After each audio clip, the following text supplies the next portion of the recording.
जय हिंद बच्चों। आज का वीडियो का टॉपिक है हमारा बिजनेस एनवायरनमेंट। इस चैप्टर में जो जो चीजें हैं, चाहे वो मीनिंग हो, स्वॉट एनालिसिस हो, फीचर्स हो, या फिर बहुत सारा टॉपिक है, सब का सब चीजें आज का वीडियो में हम लोग कवर करने वाले हैं। और इसके साथ साथ मैं आपको ये बता दूं वीडियो स्टार्ट करने से पहले कि जो हमारा दुर्गा पूजा डील चल रहा है 20% का, उसका बेनिफिट आप लोग ले लो। ऑफलाइन क्लासेस के लिए राउरकेला वाले जो भी है 20% डिस्काउंट चल रहा है ऑफलाइन क्लासेस के लिए, दुर्गा पूजा के लिए। आप लोग आओ और अपना सीट रजिस्टर्ड कर लो, नंबर आपके स्क्रीन में फ्लैश होता। तो अभी हम लोग यहाँ पे बिजनेस इन्वायरमेंट का सबसे पहले मीनिंग समझेंगे।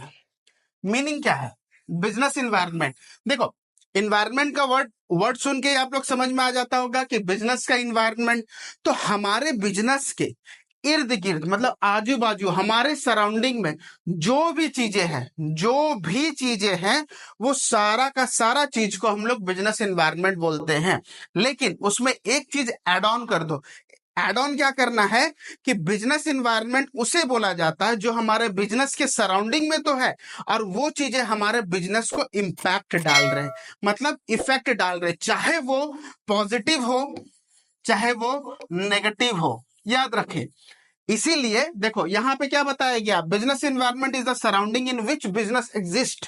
हमारा बिजनेस जहां पे है, हमारे आजू बाजू जो भी चीज है, उसको हम लोग क्या बोलते हैं, बिजनेस एनवायरनमेंट। लेकिन a suitable environment help for business success by adverse में क्रिएट डिफिकल्टी। इसका मतलब क्या है, एक सुटेबल एनवायरनमेंट अगर हुआ, अगर एक अच्छा एनवायरनमेंट हुआ, तो वो बिजनेस को सक्सेस की तरफ लेके जाएगा। लेकिन एक गलत इन्वायरमेंट अगर हुआ, तो पूरा का पूरा एडवर्स, इसका मतलब क्या है, नेगेटिव की तरफ लेके जाएगा। तो कोई भी चीज हमारे बिजनेस के इर्द गिर्द है और वो हमारे बिजनेस को इफेक्ट डाल रहा है, उसी को बोला जाता है बिजनेस एनवायरनमेंट। देखो, जो भी चीजें हो, चाहे वो इंटरनल फैक्टर हो, एक्सटर्नल फैक्टर हो, जो भी चीज, सारा का सारा चीज हमारा बिजनेस एनवायरनमेंट है। इंटरनल और एक्सटर्नल को अभी हम लोग डीपली थोड़ा समझेंगे। सबसे पहले हम लोग ये समझ लें कि बिजनेस एनवायरनमेंट क्या है। बिजनेस एनवायरनमेंट वही चीज है जो हमारे बिजनेस का इर्द गिर्द है और वो हमारे बिजनेस को इफेक्ट डाल रहा है। कोई भी एग्जांपल लेके आप समझ सकते हो। सपोज एक बिजनेस चल रहा है, उसका सेम टाइप का बिजनेस बगल में चल जाए तो क्या होगा, बिजनेस को इफेक्ट करेगा, कस्टमर डिस्ट्रीब्यूट हो जाएगा, या फिर कुछ ऐसा चीज आ जाए जिसकी वजह से बिजनेस ज्यादा चलने लग जाए। क्लियर हो रहा? तो ये सारा का सारा चीज को हम लोग क्या बोलते हैं, बिजनेस एनवायरनमेंट। कुछ भी चीज हो, गवर्नमेंट का रेगुलेशन आया, आपका बिजनेस बढ़ गया या फिर घट गया, जीएसटी की वजह से बहुत लोग का बिजनेस नीचे चले गया, बहुत लोग को ऊपर चले गया, मॉनिटरी पॉलिसी कुछ ऐसा आ गया, फिस्कल पॉलिसी कुछ ऐसा आ गया, तो ये सब चीजें थोड़ा टेक्निकल वर्ड है, हम लोग इसको समझेंगे। सिर्फ अभी बिजनेस एनवायरनमेंट को समझना है कि हमारे बिजनेस के आजू बाजू जो भी चीजें जो हमारे बिजनेस को इम्पैक्ट डाल रहे हैं, वो है बिजनेस एनवायरनमेंट। क्लियर हो गया? उसके बाद हम लोग का सेकंड पॉइंट जो है वो है internal and external environment. Internal environment किसको बोला जाता है? अभी तो हम लोग इन्वायरमेंट को समझे कि इन्वायरमेंट है क्या। इंटरनल इन्वायरमेंट उसको बोला जाता है जो बिजनेस के अंदर रहे और बिजनेस के कंट्रोल में रहे। क्लियर हो रहा है? जो बिजनेस के अंदर रहे, with in A business, directly impact its operation, और उसको बिजनेस कंट्रोल कर सकता है, उसी को बोला जाता है क्या, इंटरनल इन्वायरमेंट। क्लियर हो रहा है? वो क्या क्या चीजें हो सकते हैं, मैनेजमेंट हो सकता है, एम्प्लॉय हो सकता है, resources, company culture, organisational structure. देखो, एक मैनेजमेंट अच्छा काम कर रहा है तो बिजनेस को अच्छा इंपैक्ट डाल रहा है, खराब काम कर रहा है खराब इंपैक्ट डाल रहा है। ठीक है, ऐसे बहुत सारा चीज है। रिसोर्सेस में लाइक हमारा मशीनरी हो गया, मशीनरी खराब हो गया तो बिजनेस को इफेक्ट करेगा कि नहीं करेगा? तो वो हमारे कंट्रोल में है, वो हमारे कंट्रोल में है कि हम लोग मशीन को ठीक करें और बिजनेस को अच्छा से चलाएं। क्लियर हो रहा है? मैनेजमेंट में मान लो कोई ऐसा बंदा है जो गलत काम कर रहा है, या फिर हो सकता है लड़कियां छेड़ रहा है, या एटसेट्रा एटसेट्रा कुछ भी, तो उसको हम लोग निकाल सकते हैं कि नहीं? क्यों? क्योंकि बिजनेस को इफेक्ट डाल रहा है।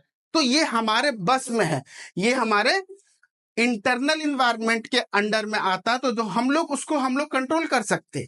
अगर ये बाहर का होता तो शायद नहीं कर पाते। तो इंटरनल इन्वायरमेंट किसको बोला गया, जो बिजनेस के अंदर का है, जिसको हम लोग ठीक कर सकते हैं और हमारे कंट्रोल में हो। ठीक उसी तरीका से अभी एक्सटर्नल इन्वायरमेंट को भी समझेंगे। एक्सटर्नल इन्वायरमेंट जो बिजनेस के बाहर का इन्वायरमेंट है और उसमें हमारा कंट्रोल नहीं है, इस चीज को भी समझना है। Market trend, competition, government regulation, economic condition, social and culture factor. देखो, क्या मार्केट ट्रेंड हमारे बस में है क्या? नहीं, मार्केट में कोई भी चीज ट्रेंड कर सकता है, ये हमारे बस में नहीं है। ठीक है, कोई भी कंपटीशन आ सकता है। सपोज मेरा यहाँ पे एक चीज का शॉप है, बगल में सेम चीज का शॉप खुल गया तो हमारा कंपटीटर बन गया ना, तो हमारे बिजनेस को कितना इफेक्ट करेगा समझो। तो ये हमारे बस में नहीं है। गवर्नमेंट कुछ रेगुलेशन लेके आ गया, इकोनॉमिक कंडीशन आ गया, तो ये सारा का सारा एक्सटर्नल फोर्स है जो हम लोग का बस में नहीं है, मतलब हमारे कंट्रोल में नहीं है। इसी को बोला जाता है हमारा एक्सटर्नल एनवायरनमेंट। क्लियर हो गया? आप लोग स्क्रीनशॉट ले लो। इसके बाद आता है हमारा स्वॉट एनालिसिस। देखो, स्वॉट एनालिसिस क्या होता है? SWOT, स्वॉट एनालिसिस। इसका मतलब S हमारा strength, W weakness, opportunities and threat. ठीक है, इस चीज को अभी हम लोग समझेंगे। देखो, बिजनेस को चलाने के लिए हमारा इन्वायरमेंट कैसा है ये जानना जरूरी है, क्योंकि हो सकता है वो चीजें हमारे बिजनेस को इम्पैक्ट करे, चाहे पॉजिटिव हो चाहे नेगेटिव हो। तो उसके लिए हमें क्या करना होता है? स्वॉट एनालिसिस करना होता है। तो स्वॉट एनालिसिस क्या है? सबसे पहले स्ट्रेंथ, हम लोग का बिजनेस का स्ट्रेंथ क्या है, हमारा प्रोडक्ट ऐसा किस टाइप का प्रोडक्ट है जो मार्केट से अलग है और वो बिकेगा ही बिकेगा, तो उस चीज को हम लोग जाने। हमारा मैनेजमेंट इतना अच्छा है जो बाहर के मैनेजमेंट से अच्छा है, उसको हम लोग स्ट्रेंथ बोलेंगे। क्लियर हो गया? वीकनेस हमारा क्या है, तो वीकनेस को हम लोग को समझेंगे कि हमारा बिजनेस का वीकनेस क्या है। उसके साथ साथ अपॉर्चुनिटी, अपॉर्चुनिटी मतलब मौका, हम लोग देखेंगे कि ऐसा कोई भी एक एरिया है जहां पे इस टाइप का बिजनेस नहीं है, तो हम लोग उस चीज को लेके जाएंगे, उस प्रोडक्ट को लेके जाएंगे, लोगों तक पहुंचेंगे, तो हमें एक मौका। और थ्रेट, थ्रेट जैसे मैंने बताया ना, मेरा यहाँ पे बिजनेस है, बगल में और एक बिजनेस खुल गया, तो वो हमारे लिए तो थ्रेट बन गया ना। तो इसको एनालाइज करेंगे। ये स्वॉट एनालिसिस अगर हम लोग कर लिए तो हमारा बिजनेस का strength, weakness, opportunity and threat पता चल जाएगा, तो हमारा बिजनेस अच्छे से चलेगा। तो ये 4 पॉइंट को हमें याद रखना है, strength, weakness, opportunity and threat, इसी को बोला जाता है स्वॉट। क्लियर हो गया? इसके बाद इन्वायरमेंट स्कैनिंग करना होगा। जो मैंने अभी स्वॉट एनालिसिस बताया ना, उसमें हमें क्या क्या चीजें देखना है। सबसे पहला डेटा कलेक्शन। ठीक है, हम लोग मार्केट में जाके डेटा को कलेक्ट करें, मतलब डेटा मतलब जो भी इंफॉर्मेशन है उसको गैदर करें और देखें कि हमारा बिजनेस के लिए क्या क्या चीजें इंपॉर्टेंट है। ये हो गया।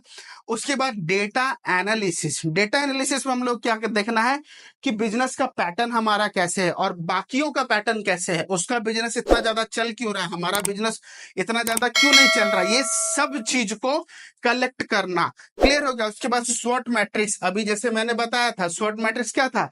ऐसे हमारा strength, weakness, opportunity and threat.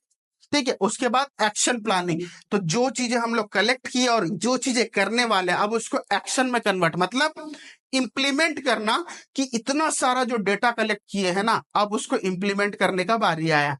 ये आया हमारा क्या? Action planning. क्लियर? अब आता है एक important point, features of business environment. Important question है, इसके ऊपर केस स्टडी भी आता है, आप लोग अच्छे से करोगे। क्लियर हो गया?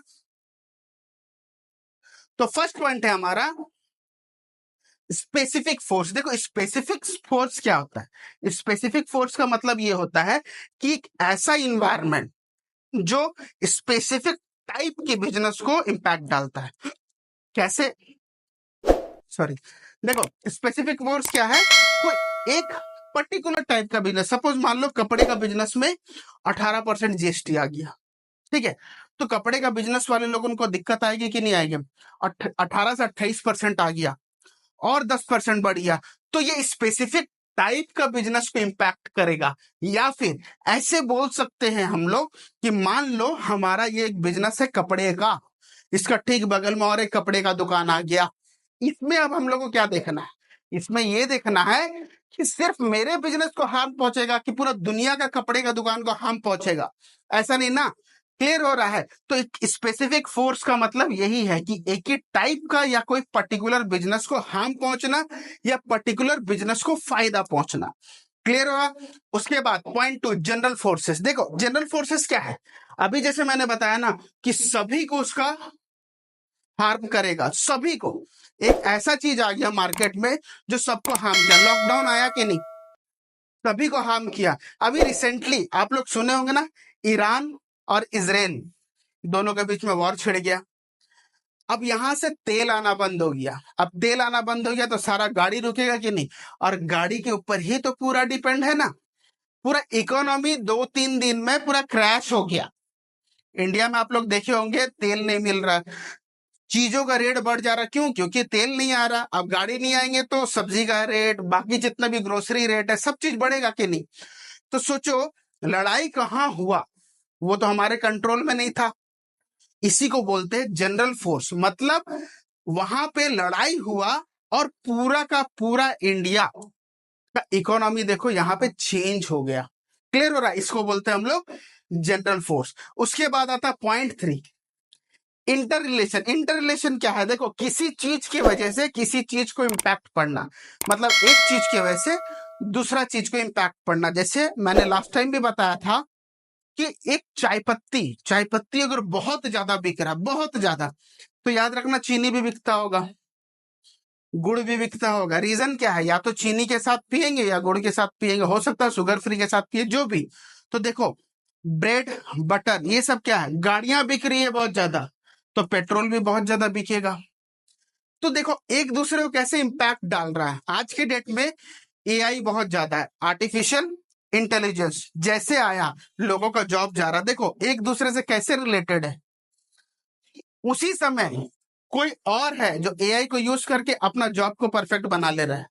तो ऐसा बहुत सारा चीज है कि इस वजह से दूसरा चीजें को इम्पैक्ट पड़ रहा है। पॉजिटिव भी हो सकता है, नेगेटिव भी हो सकता है। क्लियर हो गया? फोर्थ पॉइंट, फोर्थ पॉइंट हमारा क्या है? अनसर्टेनिटी। अनसर्टेनिटी का मतलब क्या है? फ्यूचर क्या है हमारा? फ्यूचर हमारा अनसर्टेन है। सभी को पता है फ्यूचर में क्या होने वाला है, किसी को पता है क्या? तो वही चीज है, बिजनेस इन्वायरमेंट ही यही है कि फ्यूचर में क्या होने वाला है। देखो सिंपल सी चीज है, अचानक से हमें कभी भी किसी को भी पता था कि लॉकडाउन नाम का कोई चीज है, आया ना, कितने का बिजनेस बंद हो गया। क्या हमें ये पता था कि ईरान और इसराइल ये दोनों के बीच में जंग आ जाएगा? उससे देखो कितना इंपैक्ट पड़ रहा है। तो फ्यूचर फोर्सेस को हम तो अपना कंट्रोल कर ही नहीं सकते। क्यों? क्योंकि वो अनप्रिडिक्टेबल है। वो क्या है? अनप्रिडिक्टेबल। तो बिजनेस को वो किस तरीका से हार्म पहुंचाएगा। हो सकता है कुछ ऐसा टेक्नोलॉजी आए जो बहुत सारा बिजनेस को हार्म पहुंचा दे। हो सकता है कुछ ऐसा टेक्नोलॉजी आ जाए जिसकी वजह से सारा बिजनेस भी बूम कर जाए, है कि नहीं? तो ये हमारा अनसर्टेनिटी उसी को बोला जाता है। Dynamic nature. डायनामिक नेचर का मतलब होता है कंटिन्यूअस चेंजेस। ठीक है, कंटिन्यूअस चेंजेस। देखो पहले बिजनेस कैसा होता था, आज कैसा होता है। पहले का जमाना क्या था, आज कैसा है। पहले लोग इतना बड़ा मोबाइल पकड़ते थे। पहले तो खैर वो टेलीफोन होता था, हम लोग नंबर डायल करके जो घर में जो रखा जाता था। फिर वॉकी टॉकी आया, फिर मोबाइल हुआ। आज देखो मोबाइल कितना ज्यादा आगे आ गया है। आज मोबाइल में सब चीज, ठीक है ना। तो अगर जब तक कंटिन्यूअस चेंजेस नहीं करोगे तब तक आपका बिजनेस ढंग से नहीं चलेगा। इसीलिए constant changes and evolution business में लाना जरूरी है। ये कौन बताता हमें? बिजनेस एनवायरनमेंट ही बताता है। सोचो फोन में आज क्या क्या आ गया, कैमरा आ गया, जिसकी वजह से सोचो कैमरा का जो बिजनेस है वो नहीं चलता। रेडियो है, रेडियो का बिजनेस नहीं चलता। MP3 आ गया है, हम लोग गाना सुनते हैं, ढेर सारा गाना सुनते हैं, है ना। तो सोचो MP3 वाले जितने भी कैसेट्स होते थे, सबका बिजनेस गया। तो सोचो डायनामिक होना बहुत जरूरी है, मतलब अपने आप को चेंजेस करना न्यू टेक्नोलॉजी के हिसाब से। क्लियर हो गया? उसके बाद आता है कॉम्प्लेक्सिटी। यस, बिजनेस जो है बहुत ज्यादा कॉम्प्लेक्स नहीं है। बिजनेस तो हमें चलाना ही है, लेकिन बिजनेस इन्वायरमेंट तो कॉम्प्लेक्स है ना। हो सकता है हम लोग इंटरनल फोर्सेस को तो हम लोग आराम से कंट्रोल कर लेंगे। हमारा मशीन, हमारे लोग, हमारे पैसे, हमारे रिसोर्सेस, सबको कंट्रोल कर लेंगे। लेकिन एक्सटर्नल को कैसे कर पाएंगे? ये तो किसी के बस में नहीं है ना। अब गवर्नमेंट एक रेगुलेशन लेके आया, एक फिस्कल पॉलिसी डाल दिया, मॉनिटरी पॉलिसी डाल दिया, आरबीआई का गाइडलाइन चेंज हो गया, तो सोचो कॉम्प्लेक्स है कि नहीं। हमें समझना बहुत डिफिकल्ट हो जाएगा, क्योंकि कब क्या हो जाएगा ये हमारे कंट्रोल में नहीं है। हम लोग के जो इंटरनल फोर्सेस है वो हमारे कंट्रोल में है, लेकिन एक्सटर्नल तो हमारा नहीं है ना। तो इसीलिए बोला जाता है कि बिजनेस इन्वायरमेंट बहुत ज्यादा कॉम्प्लेक्स है। उसके बाद आता है हम लोग का रिलेटिवली। अभी देखो रिलेटिवली का मतलब यहाँ पे क्या है, जैसे हमारा इंटर रिलेटेड था ना, यहाँ पे इंटर रिलेशन एक दूसरे के साथ, तो वैसे ही रिलेटिव, ठीक है। हम लोग का रिलेटिवली में क्या बताया गया है कि एक आइडिया, बिजनेस इन्वायरमेंट का एक आइडिया जो एक relative specification business and its stake holder with different perspective. सोचो एक चीज लेके आए लेकिन वो एक दूसरे से रिलेटिव। जैसे मैंने एआई का जिक्र किया था, एआई जैसे हमारे बिजनेस में आया ना तो काम को आसान भी कर दिया, और ठीक उसी तरीका से हम लोग देखेंगे तो एक का काम चले भी गया। अभी रिसेंटली आप लोग देखते भी होंगे कि एआई के वजह से कोई भी बैठ के कोडिंग कर दे रहा है, कोई भी बैठ के ऐप बना ले रहा, कोई भी बैठ के अपना काम को आसान कर ले रहा। पॉजिटिव नेगेटिव दोनों है। तो देखो बिजनेस को कितना रिलेटिव यहाँ पे चीजें मिल रहा है। तो बिजनेस इन्वायरमेंट का यही फायदा है कि अगर हम लोग अच्छे से सब चीज गैदर कर लिए, इंफॉर्मेशन वगैरह सब चीज, हाँ कॉम्प्लेक्स है पता है, लेकिन बिजनेस को फायदा हो सकता है। क्या नेगेटिव इम्पैक्ट है, क्या पॉजिटिव इम्पैक्ट है, ये हम लोग को बिजनेस इन्वायरमेंट से पता चल जाता। तो यहाँ पे आप लोग उनका ये वीडियो जो है पूरा का पूरा कंप्लीट हो जाता है। आप लोग इसका स्क्रीनशॉट ले लो। इसके बाद हम लोग जो भी हमारा इंपॉर्टेंस है, डायमेंशंस है, एलपीजी जो है, लिबरलाइजेशन, प्राइवेटाइजेशन, आपका ग्लोबलाइजेशन, ये सारा का सारा कंप्लीट करेंगे। और हाँ याद दिला दूं आप लोगों को कि 20% डील जो है दुर्गा पूजा तक ही है। तो आप लोग ऑफलाइन क्लासेस जो राउरकेला वाले हैं, ऑफलाइन क्लासेस में अपना सीट रजिस्टर्ड कर लो, नंबर आपका फ्लैश होता होगा। तो जब तक हमारा नेक्स्ट वीडियो नहीं आ जाता तब तक फिलहाल आप लोग इसे पढ़ लो बे। तब तक स्टे ट्यून एंड जय हिंद। Thank you.